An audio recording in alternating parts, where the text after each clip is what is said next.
बिस्मिल्लाहिर्रहमानिर्रहीम। अस्सलाम वालेकुम friends, health tips with Aleem Tariq में आप सब दोस्तों को खुश आमदीद कहता हूँ। उम्मीद करता हूँ आप सब लोग बिल्कुल ठीक ठाक होंगे, मज़े में होंगे।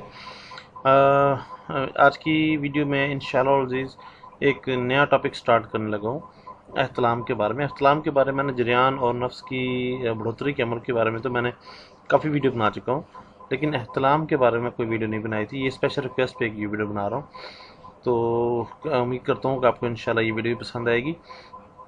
इसके साथ साथ एक रिक्वेस्ट और करना चाहूँगा, वो सेम होती है कि आप काइंडली मेरी वीडियो को सब्सक्राइब करें, मेरे चैनल को सब्सक्राइब करें, वीडियो को लाइक करें और वीडियो को शेयर भी किया करें, ताकि जो हजरात, जो बेचारे गरीब लोग जो हैं वो महंगे नुस्खा चार नहीं खरीद सकते, वो ये नुस्खा जो है आसानी से इस्तेमाल कर सकें घर बैठ के बना के।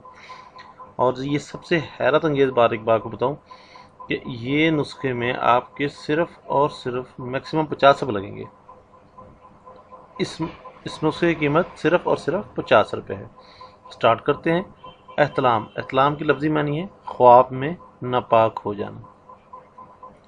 इसी कैफियत मत में है, इसको आपको तफसील बताता चलूँ थोड़ा सा, वो काइंडली तवज्जो कीजिएगा कि आम तौर पर मरीज़ के फासदाना ख्यालात की वजह से सोने की हालत में मनी निकल जाती है, ख़ुसूसन जबकि मरीज़ को जलक मतलब मुठ मारना या कसरत जमा वगैरह से ज़कावत हिस्स का मर्ज़ हो चुका हो, तो ये मर्ज़ बहुत तंग करता है। हुक्मा का बयान है कि अगर तंदुरुस्त नौजवान को महीने में 1 या 2 बार एहतलाम हो जाए तो बीमारी नहीं है। हाँ, जब इससे ज़्यादा हो तो इलाज की फ़िक्र करनी चाहिए। इसके बारे में चंद हदायत आपको मैं ज़रूरी समझता हूँ कि बता दूँ। एहतलाम के मरीज़ों को हस्बे ज़ैल हिदायत पर कारबंद हो जाने से अक्सर बिला दवा ही फ़ायदा हो जाता है। मतलब ये जो कुछ आपको मैं ज़रूरी बातें बता रहा हूँ, अगर वो लोग इस पर पाबंद हो जाएं तो बिला दवा ही फ़ायदा हो जाएगा। कौन कौन सी हैं? रात को सोते वक्त पानी हरगिज़ न पिएं। सोते वक्त पेशाब करके सोना चाहिए। हमेशा दाहिनी करवट के बल लेट कर सोएं। नंबर 4 पे ग़ज़ा ज़ूद हज़म इस्तेमाल करें। नंबर 5 गंदे ख्यालात से दिल को पाक रखें। 6 इश्किया किस्से कहानियाँ और नावल खाने से तौबा कर लें। 7 सुबह व शाम सैर करें।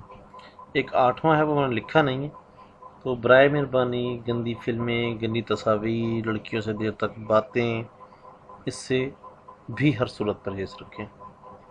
फ्रेंड्स, चलते हैं आज के नुस्खे की तरफ। नुस्खा, तरकीब, तैयारी व इस्तेमाल। इसबगोल का छिलका 12 ग्राम में आधा पाव, थोड़ी सी मतलब आधा पाव मिश्री शामिल कर लें और इसे नीम गर्म दूध से खाली पेट सुबह व शाम दें। इससे कब्ज़ भी दूर हो जाएगी और एहतलाम को तो नामो निशान ही मिट जाएगा। ग़ज़ा, दौरान ग़ज़ा केले का इस्तेमाल रखें। केला बहुत फ़ायदेमंद है मर्द के लिए।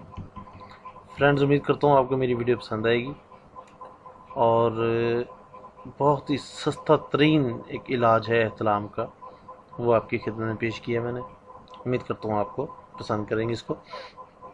बराए मेहरबानी वीडियो को लाइक कीजिएगा, शेयर कीजिएगा और चैनल को सब्सक्राइब करना मत भूलिएगा। बहुत शुक्रिया। अल्लाह हाफ़िज़।